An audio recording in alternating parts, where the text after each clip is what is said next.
തിരുവനന്തപുരം പത്മനാഭസ്വാമി ക്ഷേത്രത്തിൽ വിഷ്ണു ഭഗവാൻ ആദിശേഷന്റെ മുകളിൽ പള്ളി കൊള്ളുന്ന വിഗ്രഹമാണ്. വിഗ്രഹത്തിന് പുറത്ത് അനേകം ഔഷധക്കൂട്ടുകൾ ചേർന്ന കടും ശർക്കര യോഗത്താലും ഉള്ളിൽ 12,008 സാളഗ്രാമവും ചേർന്നാണ് വിഗ്രഹം നിർമ്മിച്ചിരിക്കുന്നത്. 3 നടകളായിട്ടാണ് ഭഗവാന്റെ ദർശനം. ശയന വിഗ്രഹത്തിൽ അഭിഷേകം നടത്താറില്ല. പ്രത്യേകതരം പുഷ്പങ്ങൾ ഉപയോഗിച്ചാണ് ഭഗവാന് അർച്ചന ചെയ്യാറ്. വിഗ്രഹത്തിലെ പൂക്കൾ മയിൽപ്പീലി ഉപയോഗിച്ചാണ് നീക്കം ചെയ്യുന്നത്. അഭിഷേകത്തിനായി ചതുർബാഹു വിഗ്രഹവും ശിവേലിക്കായി വെള്ളിയിൽ നിർമ്മിച്ച വിഗ്രഹവുമാണ് ഉപയോഗിക്കുന്നത്.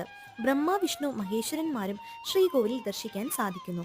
കൂടാതെ ലക്ഷ്മി ദേവി, ഭൂമി ദേവി, നാരദ മഹർഷി, 330 ദേവന്മാരും ശ്രീകോവിലിൽ ഉണ്ടെന്നാണ് വിശ്വാസം. ഭൃഗു മഹർഷിക്കും മാർക്കണ്ഡേയനും ഭഗവാന്റെ സന്നിധിയിൽ സ്ഥാനമുണ്ട്. വില്ലുമംഗലം പണ്ട് ഭഗവാനെ ചിരട്ടയിൽ ഉപ്പുമാങ്ങ നിവേദിച്ചുവെന്നും ആ ചിരട്ട ഇന്നും സ്വർണം പൂശി ശ്രീകോവിലിൽ തന്നെ സൂക്ഷിക്കുന്നു എന്നുമാണ് ഐതിഹ്യം. വീഡിയോ ഇഷ്ടമായെങ്കിൽ please like, share and subscribe. Thank you.